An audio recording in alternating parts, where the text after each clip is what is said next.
Happy August 30th. This is the last day of August. What is this, the 8th month? As we move into the 9th month, and you're on Lunch Conversations with Randy and Teddy. Our special guest today is Dr. Jennifer Thomas. And for those who have never met me before, have no idea who the heck I am or what I'm all about, where have you been hiding? I'm Teddy. I'm a LinkedIn strategist, trainer, and coach. My business is all about teaching people how to use LinkedIn as a business tool, how to use it for business development, client relationships, and I also help people figure out how to use it for in career transition as well. My partner, sidekick, heavy worker guy. He's told me today he's working harder than he's ever worked for me before, is Mr. Randy Wooden. And Randy's diligently banging on the keyboard. I got all my stuff done, Randy. Are you anywhere near done? I am in the nick of time, I think. So we're gonna there it is. All right. Good to go, man. Good to go. That was good. I see it's out there. Look, and I think I had the right name. I had the right special guest listed. So tell the people who you are, man. That's good. Thank you, Teddy. Hey, we're at the end of the 8th month. We're headed into fall in September. Believe it or not, summertime has come and gone, and our show stays a running. Been doing this for 3.5 years now or thereabouts. So pretty cool stuff. Randy Wooden with Goodwill Industries of Northwest North Carolina, director for our professional center. Been doing this for a very, very long time, helping professionals with their job search. Our services are free. All we ask is that when you land a job, you let us know. And I tell people, Teddy, remember me when you're rich and famous. So you're already rich and famous, but I'm talking about— Who are you? No, no, you. But we'll get you on the calendar. Find me on LinkedIn. Seriously, I've got clients across the country, but most of them are right here in the Triads, specifically in the Winston area. And we do a pretty good job. Been doing it, like I said, for a long time. But every Wednesday, Teddy and I get together. And we started this thing back when COVID first hit. So we're still cranking them out, but we learn stuff. We have interesting guests. We have a few laughs along the way, and today is no exception. So folks, if you have comments or questions for our guest today, please put them in the chat. I'll keep an eye on that, monitor that, and try to work them in where I can. So Teddy, I'll throw it back to you to get things started. Yeah, good stuff. Good stuff. Hey, Randy, you had some news this morning, man. You said something. Now, Randy's in Clemens, North Carolina. And what was the weather alert you just got? I got from the Alexa app that I can't say it too loud because it's right over there. Still respond. I think it was called a tropical cyclone watch. And I've never heard that before. I mean, I've heard of a cyclone. Yeah. Then I've heard of things like a hurricane watch or a tornado watch or even a severe thunderstorm watch. Yeah. Never heard of a cyclone watch, a tropical cyclone watch, but by golly, we got one today. So there you go. Hey, take pictures, Randy. I want to see what one looks like. So. Let me just open the curtain, Ray, and we can see it. Our special guest today is Dr. Jennifer Thomas, out of the Greensboro, North Carolina area. Actually, I think Winston. Are you Winston or Greensboro? I'm Greensboro, although I worked for a long time in Winston-Salem. Yeah, that's right. So, she's a psychologist and an author, and we'll discover more about her being an author in a minute. She's a business consultant. She does coaching for individuals. Jennifer, in 2015, did a TED Talk. Was that your first TED Talk? That's right, and I did it in Greensboro. Mm-hmm. And I remember that. Yes, I do remember that. Yeah, and she's the co-author with Gary Chapman of the 5 Apology Languages, and another book is Making Things Right at Work. And that was that book title grabbed me. I'm like, oh man, I probably need to read that book. So she's a master facilitator for the 5 love languages, and besides being an author and a coach and a business consultant.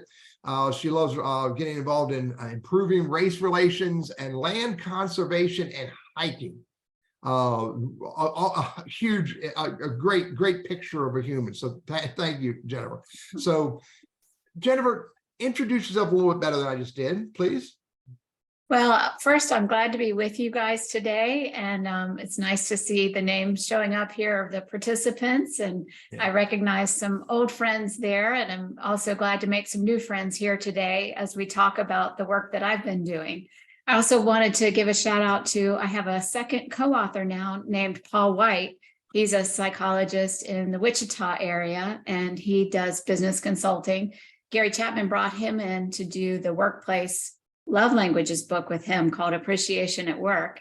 And then the three of us, when we got together to write about the workplace with making things right at work, we decided that we needed to have him on board, and he brought some great perspectives as well to help us give people practical advice that they can use to be able to get along well with people at work and to resolve those conflicts that inevitably come up just because we're human. Yeah. Hey, you know what? And I ask this every week. I mean, obviously you're passionate about what you do. You've been devoting a big chunk of your life to this. What's your why? What got you started and keeps you going? Well, when I think about what's my why with psychology and relationships, I go all the way back to high school. I actually was writing my college essay for the University of Virginia, and I had to choose between several prompts. And one was, if you could teach any class, what would you teach and why? And my answer was, I would teach a course called Communication 101, because I think it's our communication that determines how our relationships go. And it's our relationships and the satisfaction there that's going to determine a lot of our joy and satisfaction in life and in community with others. And so I wanted to go ahead and kind of fill my toolbox with the skills of how to relate to people and how to understand them. So I majored in psychology as an undergrad, not only so I could help other people, but really so that I could have the best skills to be able to navigate this thing called life. We were talking earlier today about ghosting. And I remember back in college, so I did write the essay. I got into UVA, went there, and I was ghosted by a friend after sorority rush, and we went to different sorority houses, and I didn't think that was a problem, but apparently she did. And so I didn't hear from her anymore. And I thought, ghosting is a problem that existed before we had the term. But how do we handle these things that crop up where we have this feeling, I've offended someone, I'm in the doghouse, I don't know what to do. And those are the kind of questions that I've been helping people with, first as a clinical psychologist in private practice. And then I left that and am now coaching people and working in companies to help them keep their teams running smoothly and to have that level of trust with team members where they say, okay, yeah, we're wearing the same name tag. That means we're all working for the same goal. And how can we help each other through this and not be questioning each other's motives? Yeah. We'll get into that in a few moments, because it's as I said, making things right at work was one of the phrases that really snagged me in this whole conversation. So the book, The 5 Apology Languages, and by the way, I put it on my desk. I've had it on my desk for a long time, and I actually have the book. This is the little team building resource guide, and I can't remember where I got it, but you and I were together when I got this, Jennifer. So the love languages or the workplace languages of appreciation. Let's talk about that a little bit, because it's a big piece of the whole thing of how to make things right at work and right in your life and right with your family, friends, et cetera, et cetera. So talk a little bit about the love languages or workplace languages of appreciation. And before you start, every one of you better have a pen in your hand and a piece of paper, because I promise you what Jennifer is about ready to drop on your earlobes is going to be beneficial. So Jennifer, talk about that for us. All right. Well, when I was in graduate school at the University of Maryland, I became familiar with Gary Chapman's 5 love languages, and then which he then added onto with Paul White and bringing it to the workplace. And I could see how it was very practical, and it was helping people to be able to show each other how much they cared and to have it be targeted, because we don't want to be knocking ourselves out trying to show that we love and care. But if it's not done in the way that the other person is waiting to hear, what Gary Chapman has taught us is that we're wasting our time because we want to spend our effort on something that's really going to land or hit the target. So why don't I run through those 5 love languages in case people need a refresher on these. For the workplace, the one that we kind of talk about and set aside is physical touch. Not as important in the workplace, although it's still there. There can be a place for a pat on the back, can literally mean a lot to some people. Then there's also words of affirmation. So that's the person who wants to be told in written word or spoken word that what they say and do in the workplace is really valued. So this is a person who they just soak in compliments. They don't minimize them or set them aside. Usually you can tell you're really hitting their love language because they just light up and they are hungry to hear more if we'll just give them that. Then there are people whose love language is acts of service, and they're not going to be maybe as touched by words. And also when they're giving love. So we give and receive what we think, what we want to receive. So the acts of service person, they may not tell you, Teddy, I think you're the best. Randy, I think you're amazing.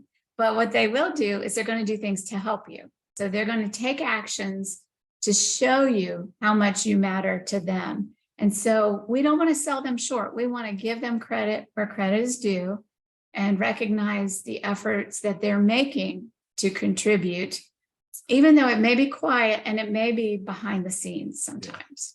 Okay. Another love language is quality time. And this one, sometimes, it's harder to remember sometimes because it's not a tangible thing. It's not a spoken thing that we do. It's just being there. And an important piece of this is unplugging. So taking your phone when you're with them, silencing it, and putting it away. Even if it's on the table, it's not as powerful as to put it out of sight and where they know it's not going to buzz you and take your attention away from them. Let them know it's not even with me because you are my focus right now. And for the person who needs quality time, that's going to it's going to speak volumes to them about the appreciation that you have for them and the value that you place in the relationship. And then the final love language is giving gifts. And this one, I think we sometimes gloss over it. We don't want to sound like we're materialistic, but I'm here to say this is one of my top 2 love languages. And it has to do with wanting to bring something tangible to the table. And so especially if I'm caring for someone who has been going through a tough time, I'm probably not going to show up empty-handed. I'm going to show up with some flowers or some food. And really that's about taking a gift to say, I was thinking about you when I wasn't even with you. Or, I was out and shopping and I saw this and I thought of you and how much you like this because you're a collector. And that's for the person whose love language is gifts, that's going to speak volumes about how much you care about them. And I want to add on here that I did a survey on the popularity of all of the love languages. And I worked with our IT manager, Zach, and got the data. We had 220 respondents to the love language profile that I was able to crunch the numbers on. And I'll tell you, the winner and the loser. Okay. So gifts appeared to be the loser. It was the smallest number. Yeah. But I'm not sure that that's entirely accurate. I think if you observed people's actions, you would often see people like me who are bringing along something for a person who is in need or who is struggling. Because we don't just want to say we care, we want to show it. And then the winner, surprising to me because it's not my love language, was quality time. I was thinking that might have been it. Yeah. Yeah, you nailed it. And I found it interesting. This was pre-pandemic, right before the pandemic, but we were maybe as a society feeling that need to be able to slow down and spend that quality time together. And boy, did we get time. I just hope it was quality time as we were shut in with others. Yeah. I wonder too, when it comes to quality time, sometimes, and this goes back to what I'll call listening and maybe active listening, where sometimes somebody wants to sit and all they want to do is vent, and right. And it becomes about them and not about me. And if they were trying to cheer me up, it ain't working. But those are all interesting thing. And so you're taking the love languages and now pivoting and how they are applicable in our work life. So it's interesting too. And I got to think it helps with retention. If we can get along and play well with others at work, culture means a lot, and really does. So looking forward to it. Teddy, I'm going to keep an eye on the chat. I know you just put a number of links about the books out that are available. And so if you have comments or questions for Jennifer, put them in the chat area and I'll keep an eye and try to work those in. Teddy? And Jennifer, just help me pay attention to Dale. He's confused. And Dale offered a public comment that he'd like to learn about the apology languages, but he doesn't believe he has anything to apologize for. So we'll help him resolve his misconception. Okay. Well, I like Dale's honesty. There are a lot of us like that. Yeah, I'm right there with you, Dale. So, I get it. Words of affirmation. When you were speaking about that, I was thinking about how do I know if people really like words of affirmation? And one idea that came to mind, and I probably fall in that category in some respects. I don't know if it's my number one. It may or may not be. But the analogy I'm looking at is looking at LinkedIn recommendations or endorsements. And people who have a lot of LinkedIn recommendations, I'm pretty sure those of us who know how to use a tool, we ask for those. And so that may be some, metric of that person's, love language. Interesting. Or language of appreciation in work is to collect those. Yeah, that's a great point, Teddy. Yeah. I love that. And I'll tell you early on, probably my first meeting with Gary Chapman, so 18 or 20 years ago now, I asked him what his love language was. Yeah. Just a trivia question. Yeah. And he said right away, it's words of affirmation. Yeah. And so I've used that over the years when if I've thought, well, we had a book release, I want to send him flowers. I've made sure to send a note with it that has a compliment for what a great man he is. And I include things that for all of these, being specific is very important. Yeah. And one of the specifics I tell him, and I'll tell you all as well, is that my respect for him has grown over the years. It was high to begin with, but it's gotten even greater as I've gotten to know Gary and his wife, Carolyn. Yeah. And I don't know a lot of authors and working partnerships where people can say that. Yeah.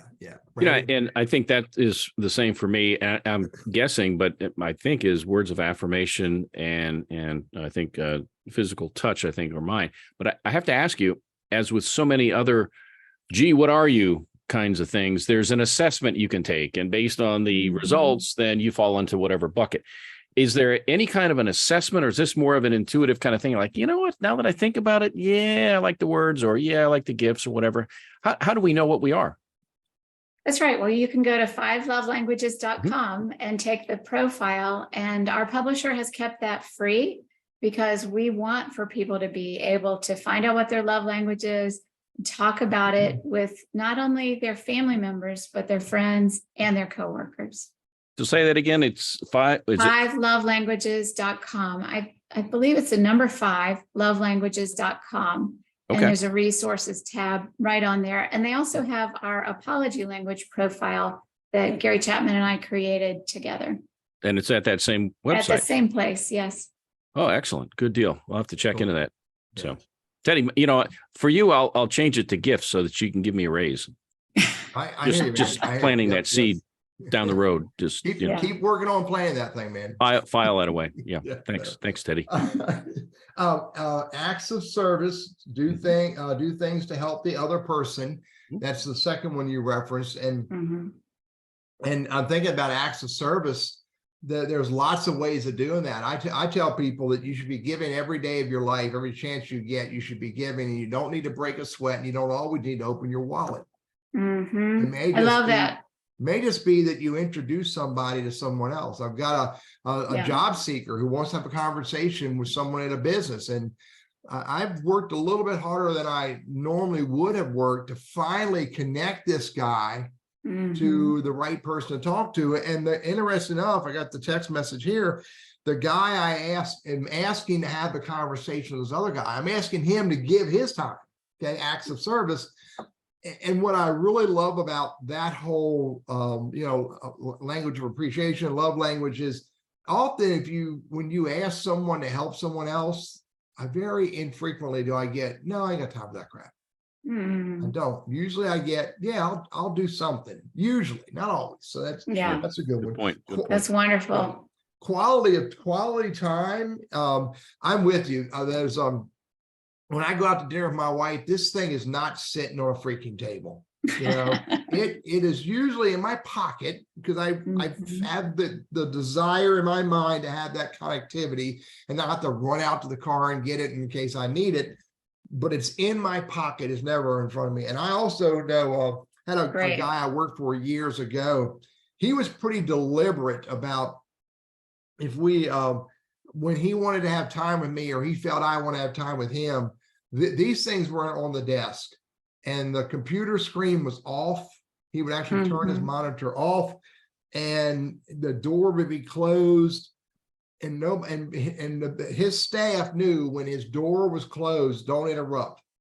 I love that. And so that made that relationship much richer, and the trust between the two of us much richer. So that's great. That's some practical advice people can take today. I love that. Turning off the monitor too. I haven't really heard that before, but it says you're my business right now. This other business can wait. You've seen these scenarios, Jennifer, and I'm sure our audience has seen this as well, where you go to meet your boss and he's sitting behind his desk, and the monitor or computer is between you and him.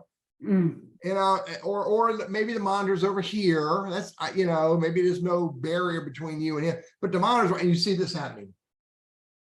And then this is the classic. Oh, give me a minute. What am I? Right. So, chopped liver. You got it. So good stuff, and giving gifts. I'm with you. On my wall here, I have 4 or 5 little items, little knickknacks that a really good friend of mine has given me over the years. And so they're right there in front of me. And I don't need to put the person's name on it. I know who gave them to me. And because I want to remember that. And perfect. But the one thing you gave me real quick, Randy, the one thing that you gave me, Jennifer, that I didn't really think about was the reciprocal. If they give me a gift, that generally means that they want a gift. And so I got to remember that. Randy? Well, we had a comment, and maybe if not now, we'll work it in later, but the concept of forgiveness. It's one thing to ask for an apology, but when somebody doesn't forgive, it help us understand that component of it. It's a two-way street here. And so let's take that on after we talk about the next thing that I haven't queued up in my mind. Okay. Before it gets rusty and I forget, Randy. So the 5 love languages was the original. When did that book get written, Jennifer? We just celebrated the 30th anniversary, I believe. Yeah. So 30 years. It's a classic. Yeah. And it's a unique book that it has sold more copies every year than the year prior. So it's got really, I believe, a lot of truth in it. And that's why people are telling others about it and sharing it. Yeah, real good. So you went on a journey of writing the 5 apology languages, which is, open the door to the making things right at work. Talk about the apology languages and that whole concept. Okay. So I wish I could say that apology languages came out of my academic work or maybe even helping my clients, but no, it came from disagreements in my own house with my own husband. And I would try to make things right if I've made a mistake, which I often do. And JT felt that my apologies were not very good. Oh, they were not cutting the mustard with him. Ooh. That's And called transparency right there. yeah, so I wasn't very good at this, apparently. And I was surprised that he felt that way, because I felt like we were both pretty decent at apologies. But normally I might have gotten defensive about it. But that night, one night in particular that I remember this came to a head, I got curious and I asked him, okay, well, I said I was sorry. So what were you waiting to hear? Mm-hmm. And at this point, when I'm speaking to groups, I pause and I say, I want to hear what you think JT was waiting for. What would you guys say? Do you have a guess, or do you know? So you would offer an apology. I'd say I'm sorry. And it didn't really register. Like, he would have said she didn't really apologize. What did he want? I got an idea. Okay, Randy. The way this is going to be good. Everybody needs to listen. Randy's got an idea about this.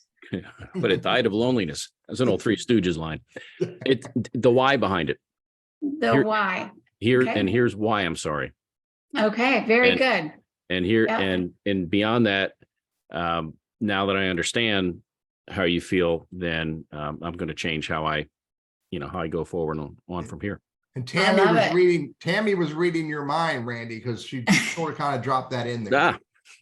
Yeah. And right before that, I saw Ed chimed in with making amends. And I like that, because that's the idea of, I want a little less talk and a lot more action.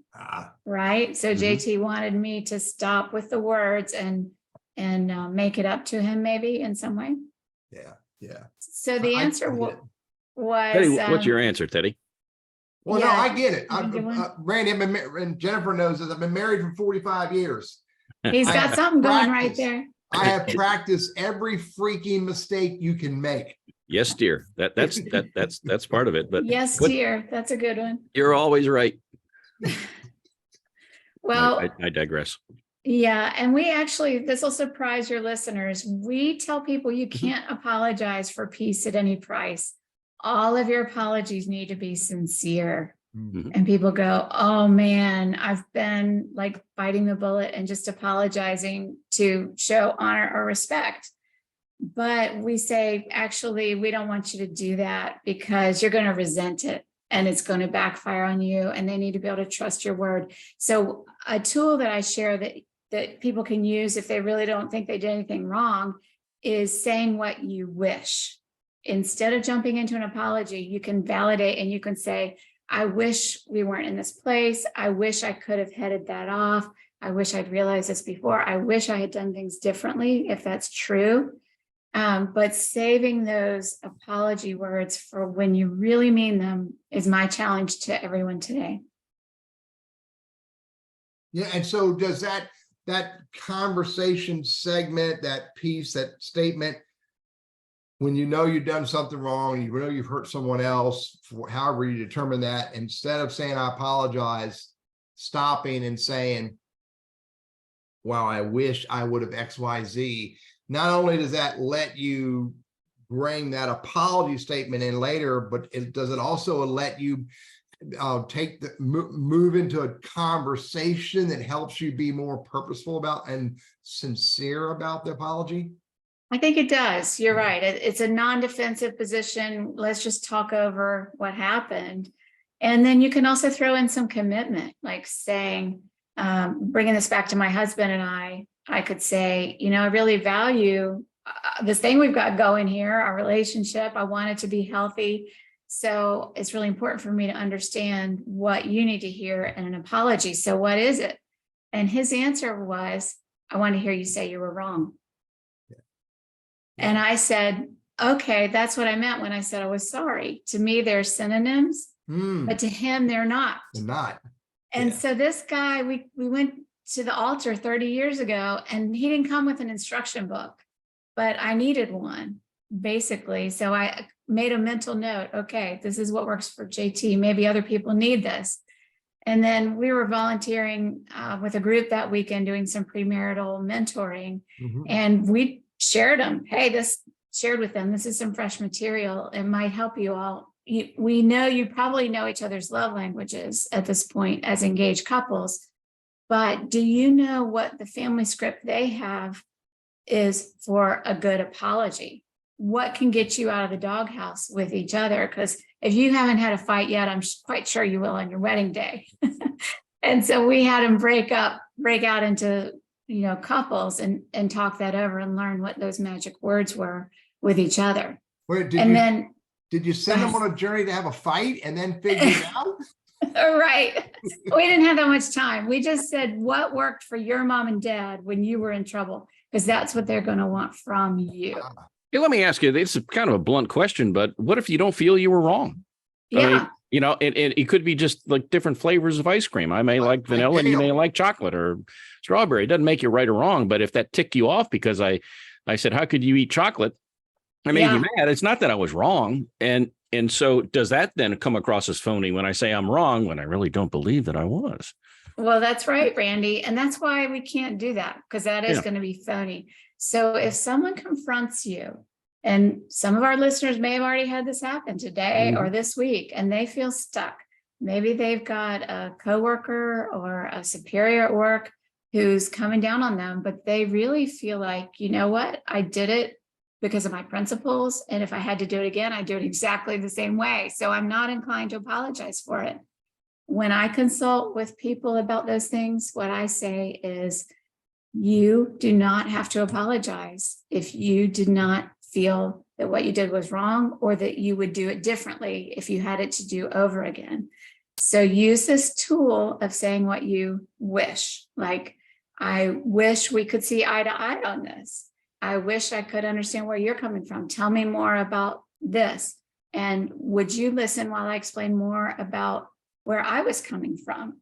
And then here's a second tool that my husband and I have used, and then I've shared with clients over the years. Trade positions, trade places with your boss, in this case, if that's who wants an apology from you, and you can each say the argument from the other one's point of view and see if you can get anywhere with that. Yeah. Teddy, we're halfway through. Oh man, good golly. We were just humming right along. Yeah. You're on Lunch Conversations with Randy and Teddy, and I'm Teddy, and the shiny-headed guy is Randy, and our special guest today is Jennifer Thomas, and we've got an absolutely active audience, and we appreciate you being out here, including you, Dale. And this conversation with Dr. Jennifer Thomas is all about the 5 apology languages and making things right at work. The new book that has it come out? Yes, it came out a year ago, January. Okay, out for a year. So hey, Randy, cue up some of those conversations in chat, but I want to drop this. Jennifer, one of the things that I struggle with, and maybe I shouldn't struggle with it, and I'm opening up myself for coaching here, is that when someone sends me a message or they send me something, usually spammers, that's usually spammers, I feel obliged to respond back and tell them no, but I refuse. This is one of my problems, maybe. I refuse to say thank you, but I'm not interested because I don't want to thank them. And I just want to politely tell them to freaking go away, but I'm obligated as a public figure in my mind to respond to them in a positive way. What are your thoughts on that? I like that, actually, Teddy, because what it tells me is that you have integrity. You're not going to say something you don't mean. And so you're not going to say thank you when you don't feel grateful. Yeah. So, good. Well, thank you. I will keep doing that in a polite way. Thank you very much. Strong letter to follow. That's funny. Yes. Hey, we had a couple of comments or questions in here. Sometimes people just say sorry all the time. It's just a reflexive. It just comes out. And so I think we've kind of covered some of that.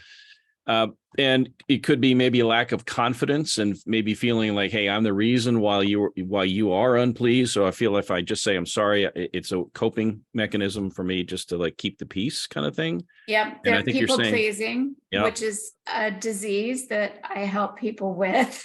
Right. It's 12:34 and I need to crop out that statement. It's people pleasing is a disease. That's our Twitter. Tweet that. Yeah. Right, one more for you. And this one, it deals with assertive people. Dale types in, he says, hey, look, we apologize way too much as a society. And I'll use the word, he didn't use it, but I'll call it a bully. and, you know, the assertive people. And he's asking, are there languages of assertive people? And how do we try to know what those are and diffuse that before it hits the fan? Or that could be the foundation of another book. Yeah. Yeah, the assertive folks. Yeah. All ideas. And we welcome those. Or confident, overly confident. That's another way to term assertive. Yeah, overly confident. And then it's a whole spectrum where on the extreme end of that, we're talking about narcissism and people who will lie because they always need to view themselves positively in their own eyes. But in the middle, they can be strong leaders and they can get a lot done. So what I would take from that is that it's great to have a working understanding of personalities and to know what we're encountering. And so that's something that even in the last 5 years that I've been doing is learning a lot more about different personality types. And then as far as calling them languages, so far we just have the love languages, and then we created the term apology languages. When Gary Chapman and I teamed up, I took this idea to him. He said, I've never thought about that, but I do think you're right. There are apology languages. And so we looked to see how many there were. And our research showed that there were 5. I promise you, we weren't looking for 5, although it gave us a nice balance. But we call those apology languages, and they're the 5 different ways of basically saying my bad. And then the umbrella that goes over all 5 is the phrase, I apologize. And one practical tip that everyone can use today is that's a great way to lead into any apology. Is to say, look, I want to apologize, and then offer whichever apology languages you think they need to hear. And if you don't know their apology language, we recommend that you use all 5. Yeah. Except and you'll resist using the touching language because you'll resist doing it inappropriately. Absolutely.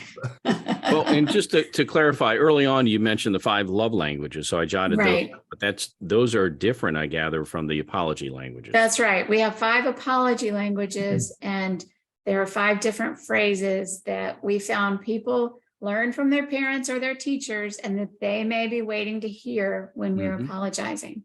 Yeah.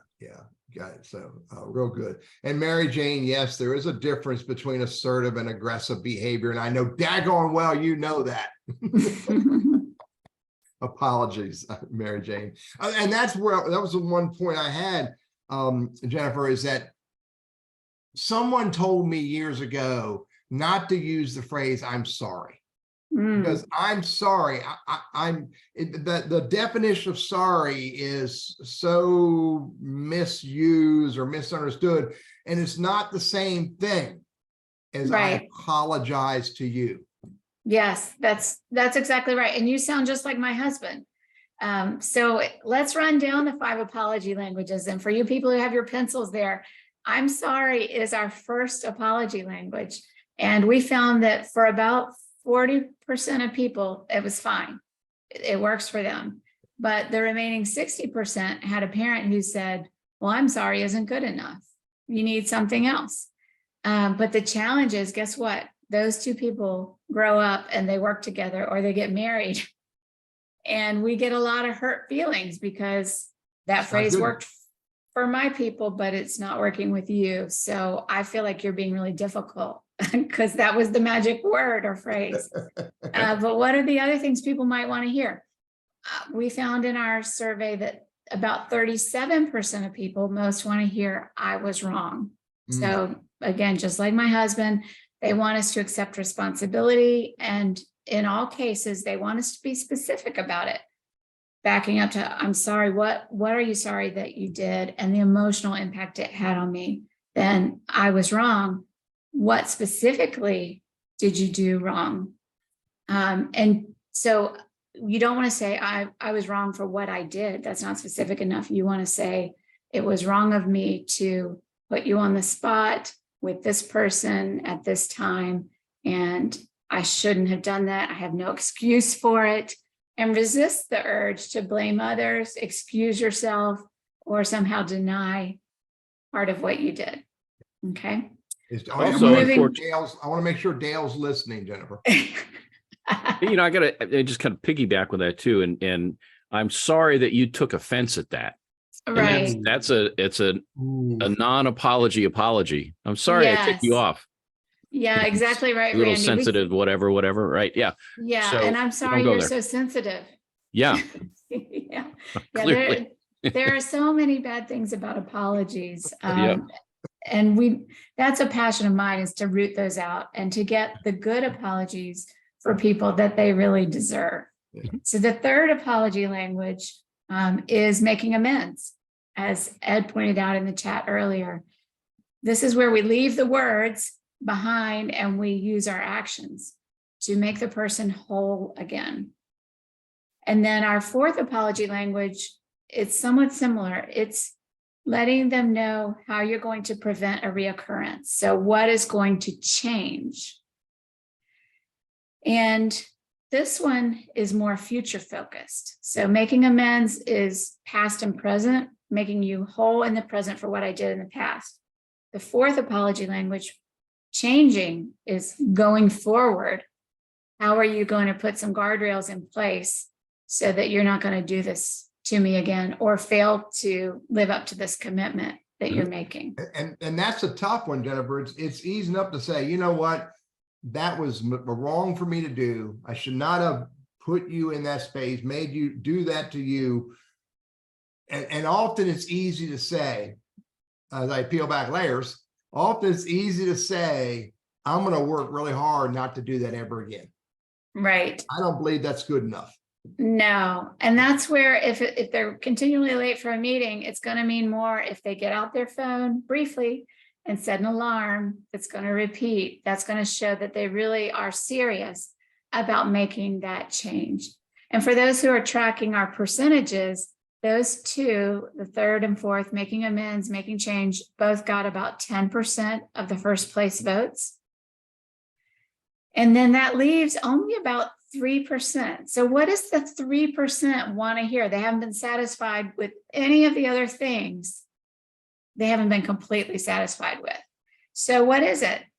And this surprised us. Gary Chapman and I said it wouldn't have come naturally to me.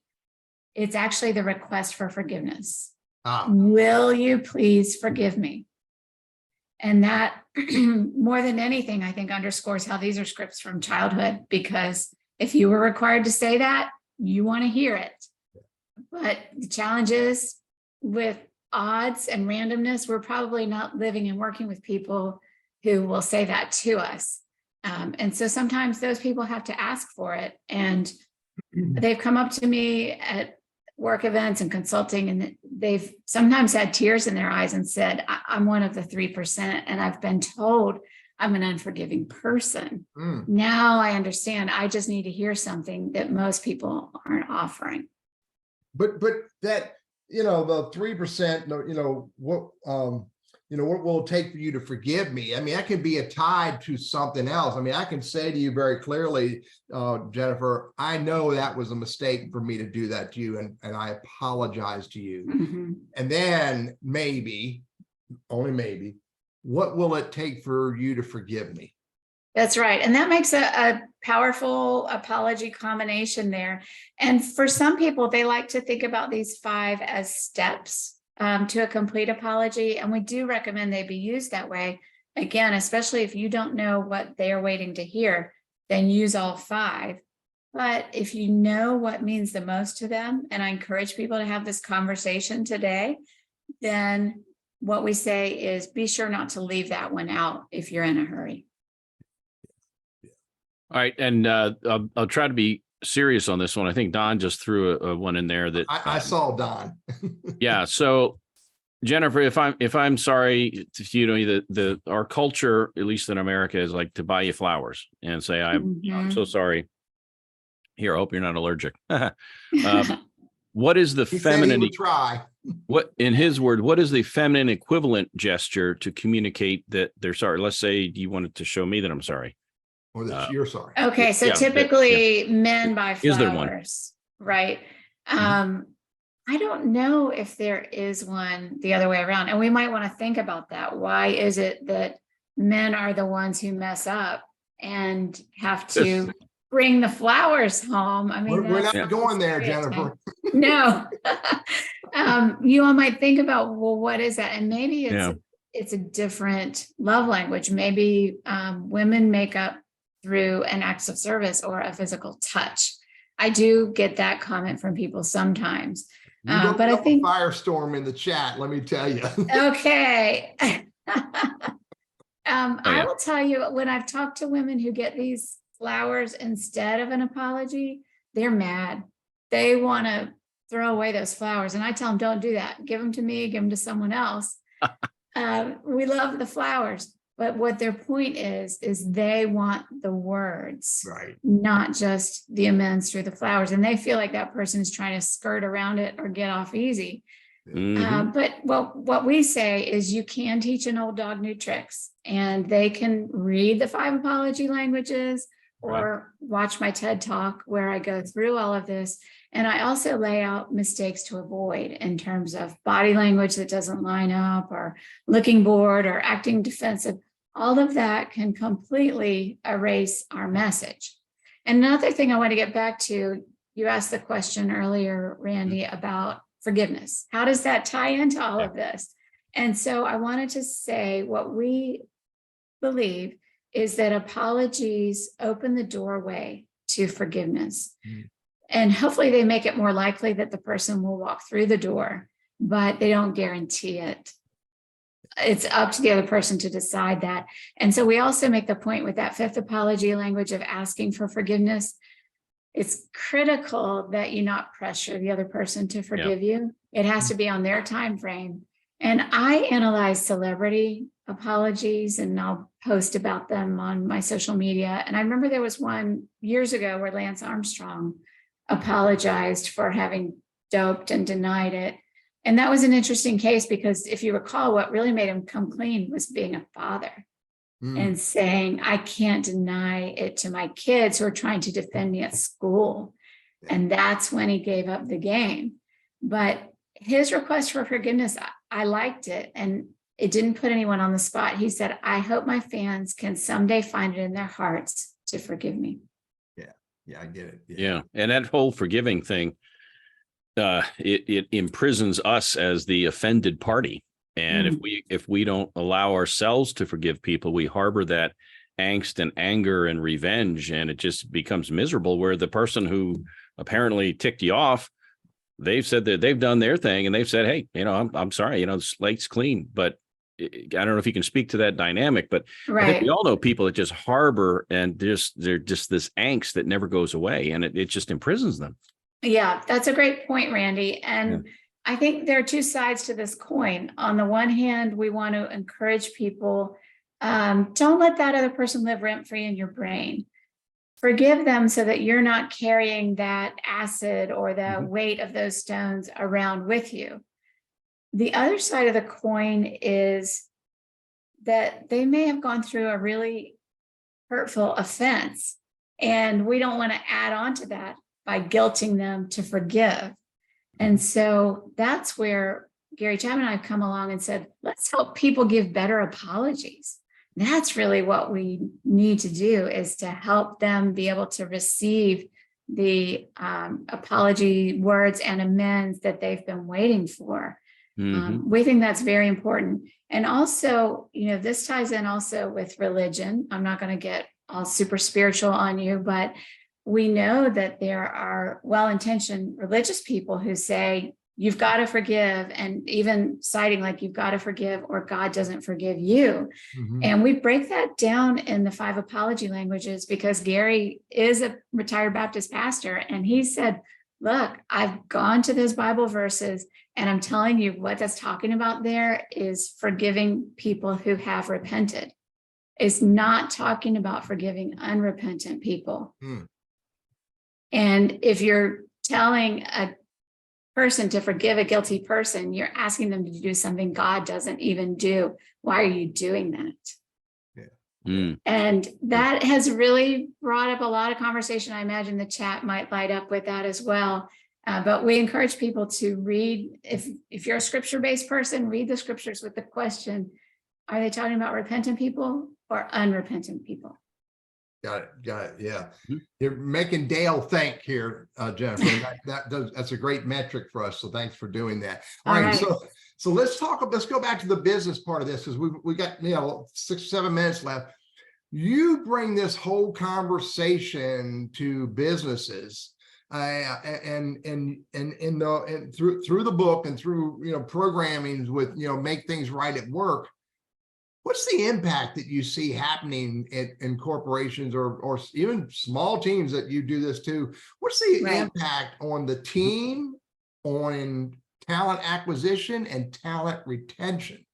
Right. Well, I'll tell you about a couple of corporate situations that I've had over the years.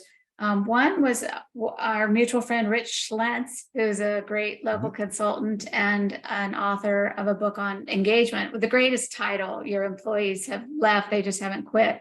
Brought me in with work he was doing with Window World.